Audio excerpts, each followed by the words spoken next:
All right. Good afternoon, Mr. Goodwin. Good afternoon, Ms. Fontroy. All right. So let's just get to it. So, um, last Thursday, scholars took a show what you know quiz on RL 7.3 and RL 7.4. Can you tell me a little bit more about what scholars have been doing with those two standards? Scholars have been using those two standards to identify different types of poems, understand the words in the poems, and determine the meanings in the poems, and provide textual evidence from whatever they find. Absolutely, yes. And so I had an opportunity to check your data, and so I want to give you a big shout out. 63% of the scholars that took the Show What You Know quiz last week mastered RL 7.3. So kudos to you again for that. Thank you. What did you do? What teacher moves did you make to get scholars to perform so well with that? I turned it up a notch on annotating. Okay. I noticed that when they could annotate certain things and highlight certain things and underline certain things, it was easier for them to find the answers and provide evidence from what they find, which is pretty much what 7.3 asks for them to do, is to cite textual evidence. So like anytime we read something, which means I had to put whatever we were reading from the book, I had to put on in the scholar facing document material so they could have that opportunity to underline, highlight. And I learned that on Illuminate, I believe they can highlight. There's a highlighting Highlight, tool. absolutely. So just getting them acclimated to using the different tools on Illuminate to help support them when they are actually reading through text. Excellent. All right. So even though scholars performed at they mastered RL 7.3 at a 63%. 61% of the scholars struggle with RL 7.4.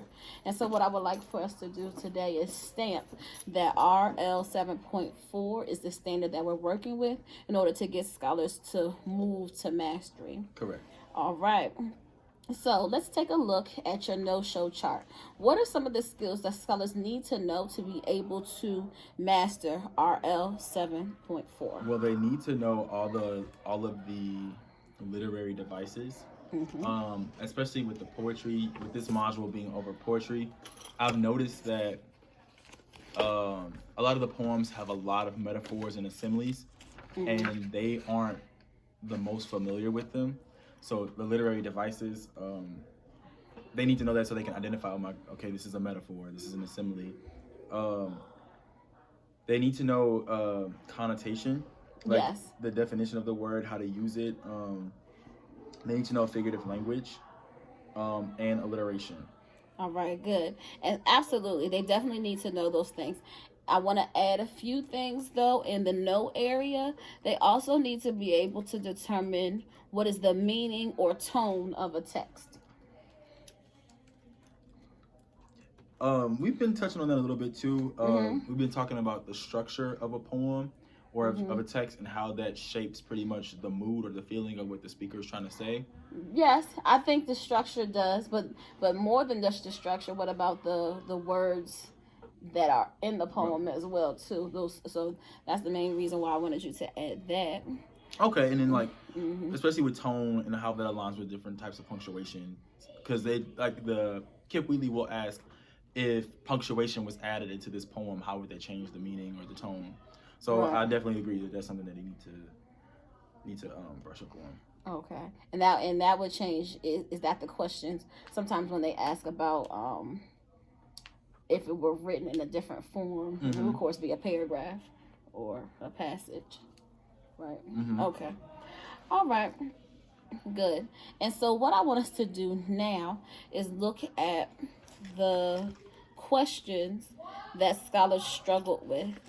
So are you on your assessment? I can be.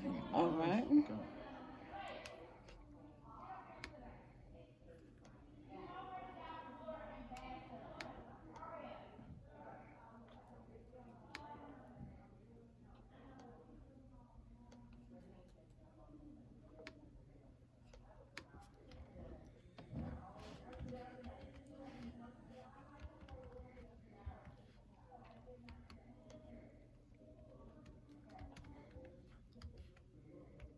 Okay, I'm there. Okay.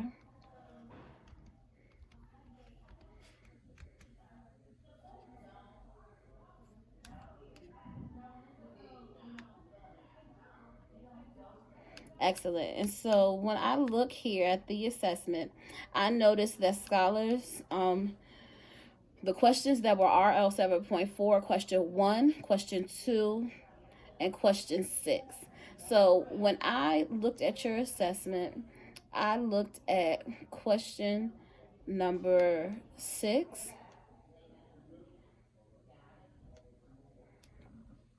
Because this one was, of course, the open response question. I'm trying to find. How do I get there? Oh, if you go to details.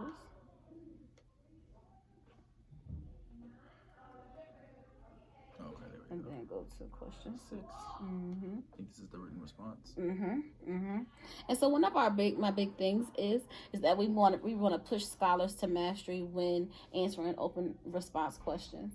And so I noticed that even when I did go into the classroom and I saw scholars taking their show what you know quiz, they breezed through questions 1 through 5, but they struggled with Question even 6. how to set up Question 6. question 6. For them, it was a struggle because of the way the poem was written, and for them, they're used to, when it comes to like the types of poems, we've only really focused on sonnets. So for them, like that particular poem didn't have 14 lines and 10 syllables in each one, so they was just like, I don't know what this is saying. And then like the part of the poem was I feel like was advanced for them. As far as like the reading material, because like when I read it, I was like, oh yeah, they're gonna struggle with this. And because our scholars have been conditioned to see multiple choice and to kind of like just use a skill of being like, okay, I feel like this is the answer because I saw this multiple times throughout the text. But and I tell them, you only know it when you write it. So for them to have to write it out was a struggle for them because I don't think they really understood what the poem was saying. All right, good. So now that we know that they struggle with the meaning of different poems, they aren't also they're not making the connection between how the structure creates the tone for the poem as well in some forms of poetry. So let's look at our question. It says the poet repeats the phrases this way, and children dare, was it yesterday, throughout the poem. Describe how the poet's use of repetition helps to develop the tone. Be sure to include specific details from the poem to support your response. So just looking at this poem, what will scholars need to be able to do once they have now been exposed to this question? What would be the first thing that you tell them to do? I would tell them to go back and look at the things that's being repeated. And I would then ask them, why do you think that's being repeated? And what significance does it have? Okay. Especially when it's saying this way. When I think of it, I think of that could be saving somebody's life. That can be giving somebody a very important direction for their safety. Or somebody could be like really trying to, move with urgency. So there could be a plethora of reasons why. So I would want them to go back and identify what's being repeated, and based on the situation of the poem or the text, why do they think that's being repeated? And I want to push you a little bit because also they have to go beyond just reading those particular lines over again. They might need to go back and reread the whole section of that poem to help build their understanding of this particular question. So when I look here, this of course has a rubric. There's a 4, 3, 2, 1, and 0. Yes. Okay. I got it. All right, you as well.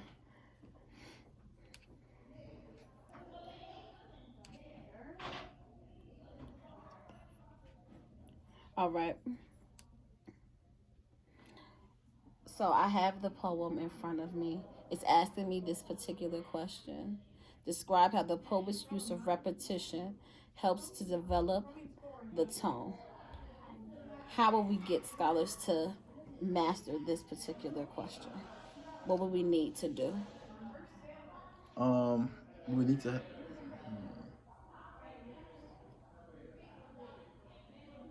we would, after they've read the poem and that they've identified like what's being repeated, have them.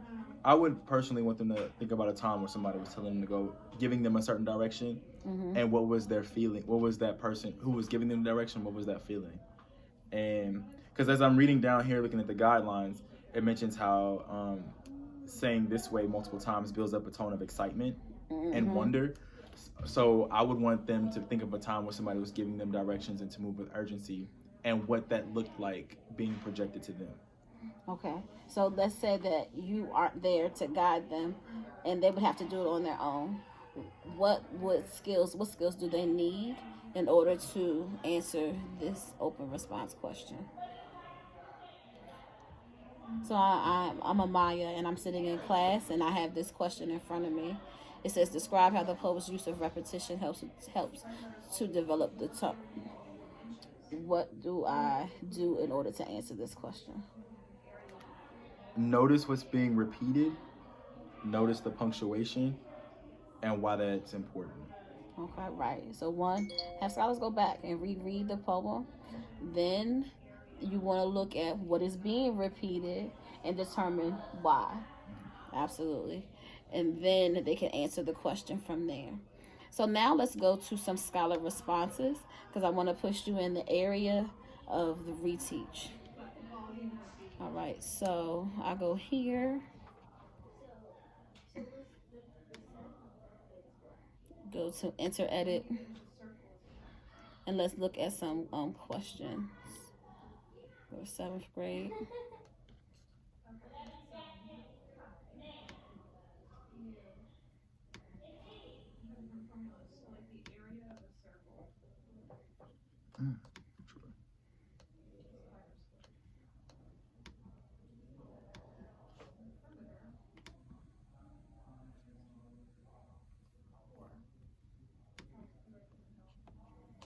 All right, and I see that you scored the assessments, the over response question. Good job for that. All right. Oh. There you go. All right.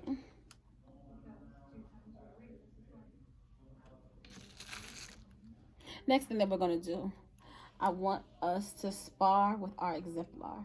So go ahead and pull up your exemplar so we can spar with that.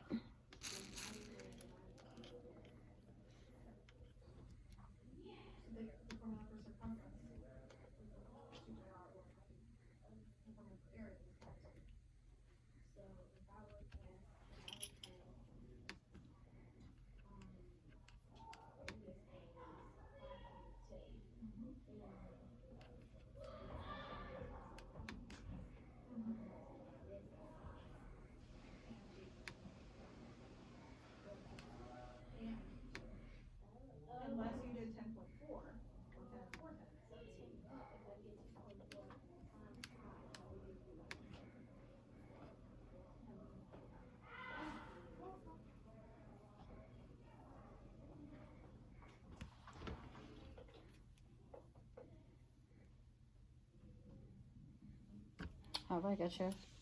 All right, good. All right, so tell me tell me a few things about your exemplar. So the exemplar wants them to be able to identify that the repeated words are tied to setting the tone of the poem, which the tone is excitement, or the mood would be excitement, and it's about excitement for the merman's children, and like taking them like on this journey to see like the things that are underneath the waves. So they mention white horses to entice the children to go in that particular direction, while screaming this way, which perpetuates this sense of urgency and excitement to see what's going on. All right, good. And then it also says, children dear, it also says, children dear, what it yesterday? Was it yesterday? Go ahead and tell me about that. That phrase. It builds separation between the past and the present, because it's asking kids to look at places where they used to Live, exactly. That's what I saw. and what that meant to them. And the sirens lure children away from their parents. And again, somebody's telling them to go this particular way to lure them to the merman. Okay. And it's some underwater fantasy that the children are supposed to go to. So in a typical exemplar or scholar response, what we're looking for is for them to include that the tone is of excitement and wonder, and that also it makes them think about the past and present. So we want those things included in it. What other things do we want to include in the exemplar in order to get like a 4 or 3 or 4? They need to include what's being repeated and why it's being repeated and how that affects the tone of the poem. Okay. And so we're looking specifically for what things? Specifically for the separation. We said 2 of them. We said, The separation of the days or the time periods. What's being repeated and how that affects the tone of the poem. Absolutely. All right. So let's find the gap and let's find out why scholars struggled with it. So let me go back and let's look at some scholar responses.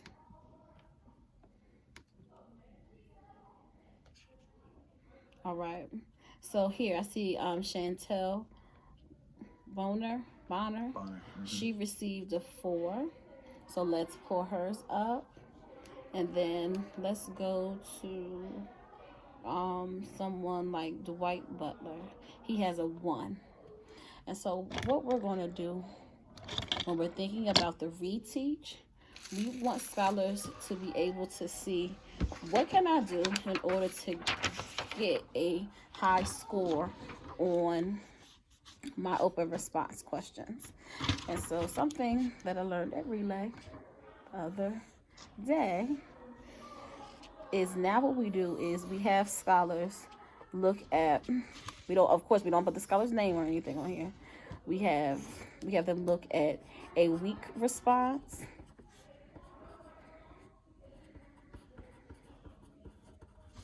and a strong response. And have them identify which is which.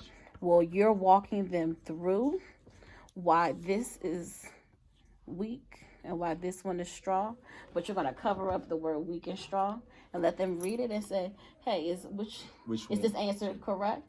And they might say, yes, both answers are correct. We always want to push them to go for the strong response. Okay. So in Chantel's, I'm looking at hers, and she mentions the time periods. She mentions what's being repeated. The only thing that I feel like I might have to go back and change her grade for is that she mentioned all the right things, but she doesn't know why. Okay, so it's not really a 4, it's a 3. It's like a 3. All right, so let's continue to look, and let's look for a 4. Let me see.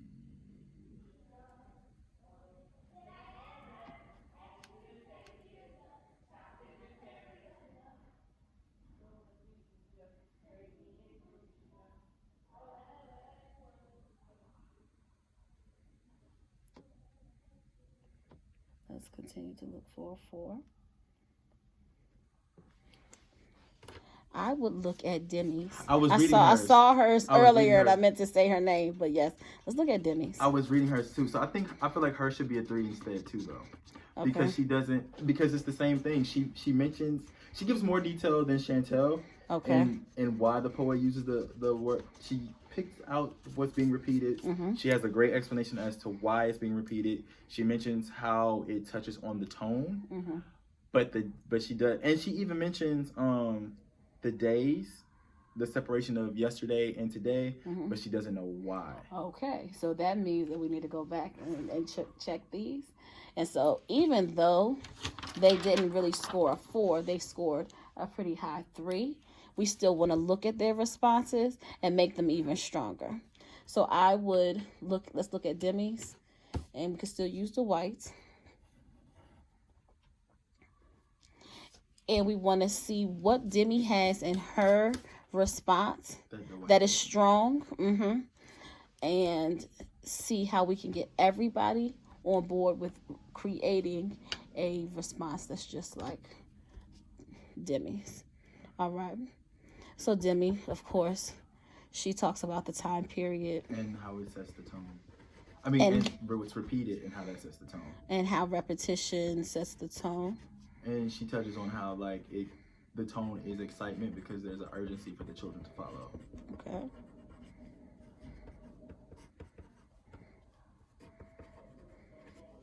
Okay.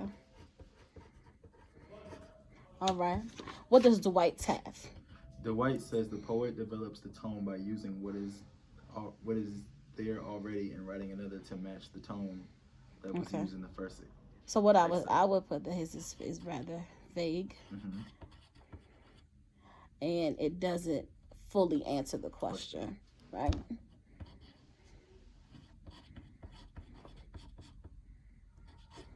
He doesn't know that if he would have said that, if he probably would have mentioned what was repeated and what sets the tone, he probably could have. But he talk about time period. Oh yeah, and he didn't talk about time. Okay. Did he talk about repetition? Repetition. Mm-hmm. He didn't use the repetition. He said the poet develops the tone by using what was already there and writing another to match it. Right. So Did he talk about urgency? see, No. yeah. Right, and that's not the kind of response that we want. I quick think question. I'm suffering from Because you know the person. I know take the him. names away. Take the name away and stay focused on just the response. Now, because this is a reteach, and we said that even though Chantel and Demi, they had pretty strong responses, it still doesn't meet what we would want as a 4. So how would you push scholars to get a 4? These scholars have time period. They have their repetition that sets tone. They talk about urgency. But what's missing? I would inquire about why do they think the time period is important. Okay. I feel like that's really the only piece that they're missing, because they pretty much touched on everything except for the timepiece. So why is the poet bringing up the previous day and the current day? Okay. Why is it important to separate those two instead of just saying instead of saying the children were trying to be lured to the merman since the day before? Okay. And so that's what we're pushing scholars to get, is have everything that Demi and Chantel have, and then also getting them to see why that time period is important. All right, so that's what we're going to stamp. That's going to be our push. So take a look at this, and then think about what the reteach is going to look like when we have scholars looking at a weak response and looking at a strong response and getting them to get to their strong response. So what I would do for a reteach, for a Q squared, I would give them the same question. But it's a reteach, so that you're guiding them through it. I would give them the same question, and I would show them this also. And I would ask them. I want to stop you there. I think I know where you're going. But before that, don't they need to go back and reread the poem? Okay, what do you want them to pull out as they're reading that poem? I would give them the identifiers. I would ask them what time period is the poem. Okay. What's being repeated. Write that down so that you remember that as you create your reteach.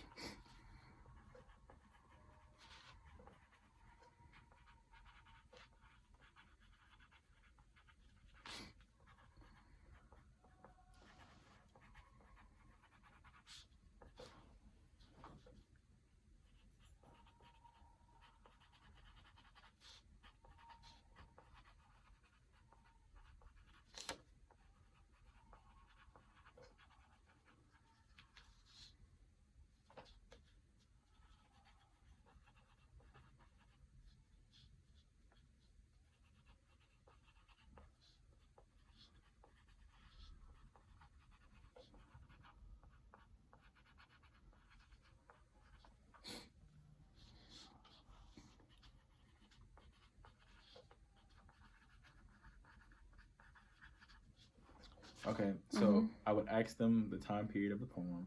I would ask them to identify what's being repeated, and I would ask what is the tone of what's being repeated. Okay, and so they're going to go back, they're going to read this poem again, and they're going to be pulling out those identifiers. Excellent. All right, next.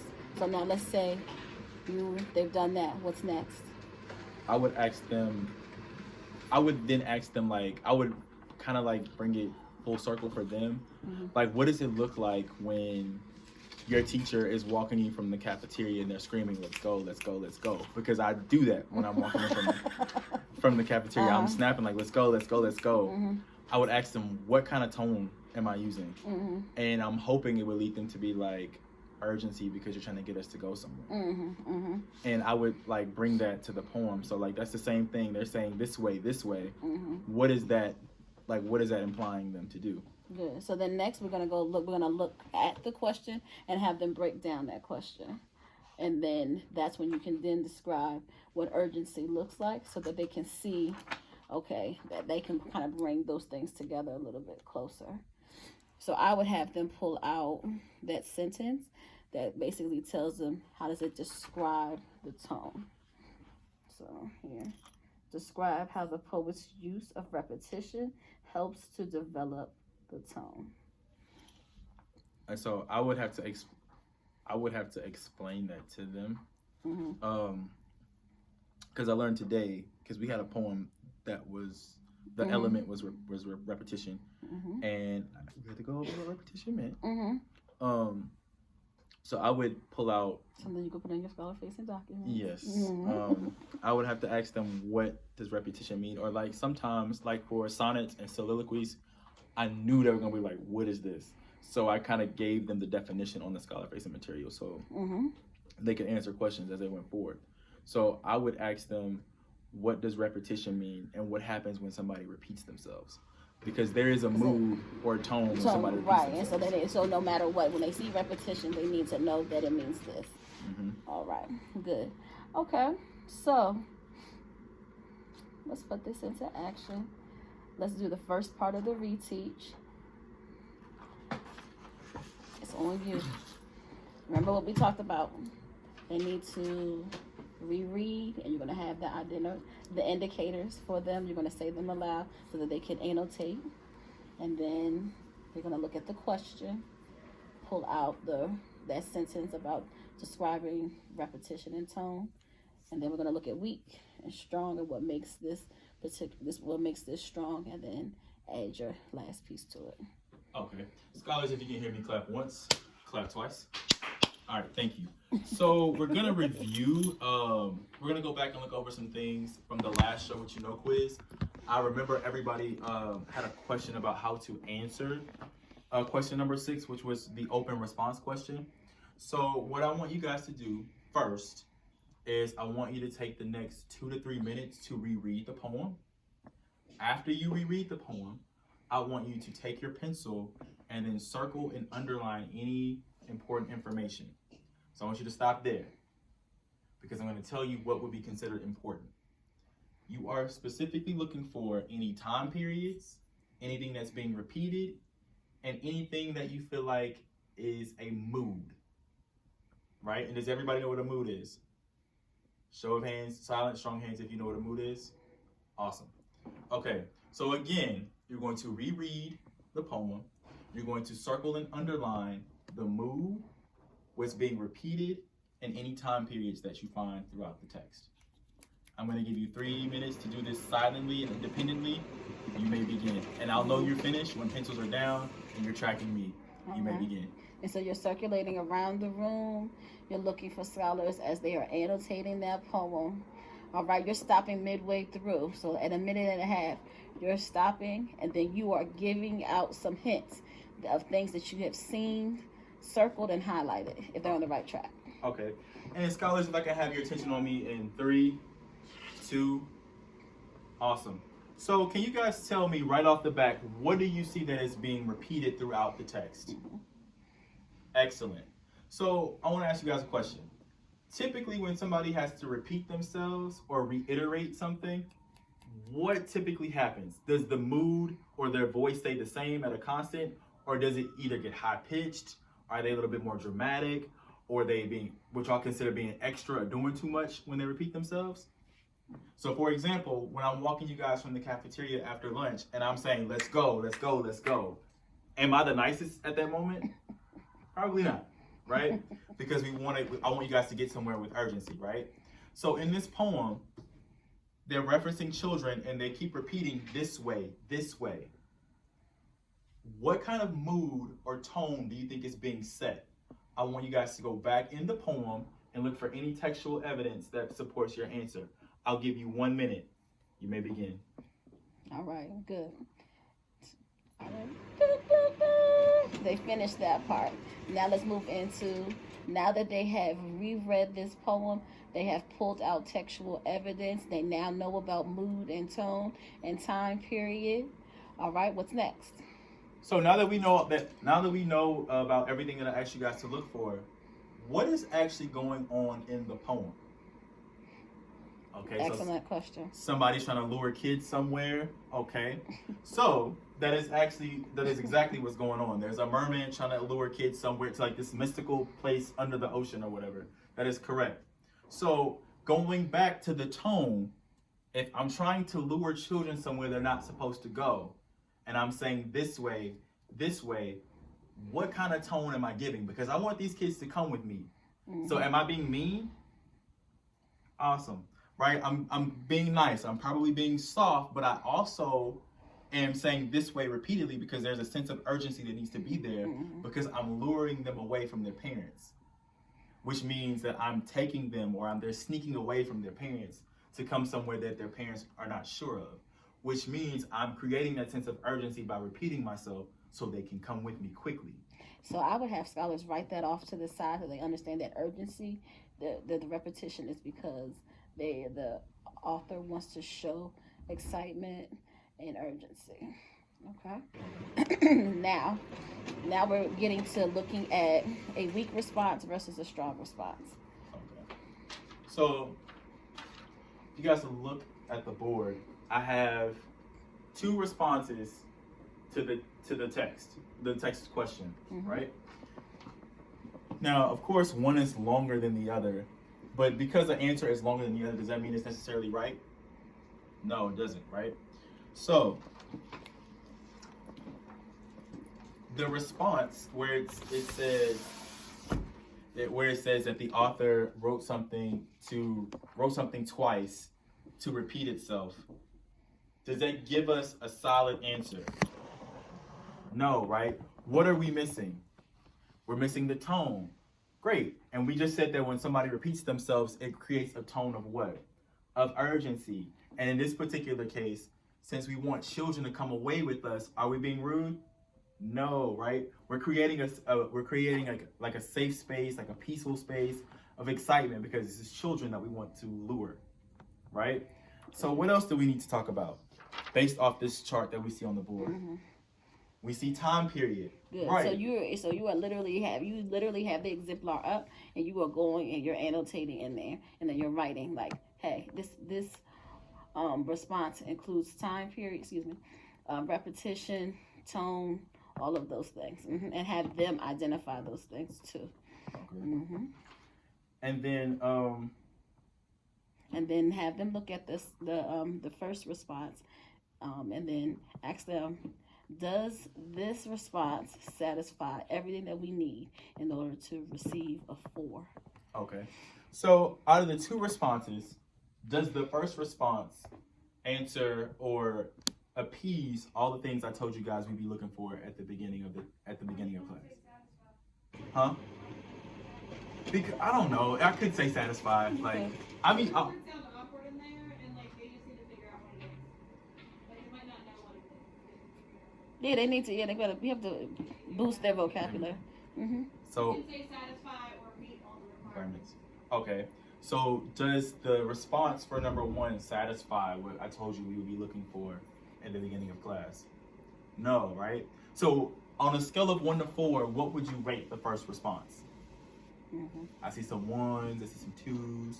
Right, because it doesn't answer all of the questions. We don't know what the tone is. Mm-hmm. And we obviously said that people repeat themselves to highlight a specific tone. Mm-hmm. And if we're repeating ourselves and we've identified that, why aren't we identifying the tone? Absolutely. Right. Now let's go to the part, not skip, but let's go to the part that we want to include also. So we want to include Why is the time period important? Why the time period is important, Mm-hmm. right? Because in the text, they've been trying to lure children for multiple days, right? This has been going on. So let's say if we're looking at the first day, what happened on the first day? Did the person who was trying to lure children, did they repeat themselves? Right? So on the first day, the person could have said, hey, children, this way if you want to come to a mythical place beneath the sea or beneath the ocean, right? That doesn't really pull me in. But if I'm saying on the next day, I say, okay, well, let's try this way, and I'm excited and I'm creating a sense of urgency, then we have 2 different days where we can see like, okay, well, they didn't do this, but they did this. They did this and they didn't do this. So what worked, right? So the time period gives us a chance to see like what's going on throughout the text. Absolutely. Right? Good, great practice for the reteach. And so they'll receive the all of these things again, and then they'll have to write a response to see if they can push themselves to get 4s. Excellent job. So I'm going to come into your classroom on Friday and see you do this in action. Please let me know if there's anything that scholars need to bring, that I need to bring so that scholars can do this. Okay. All right? Okay. All right. Any questions? No.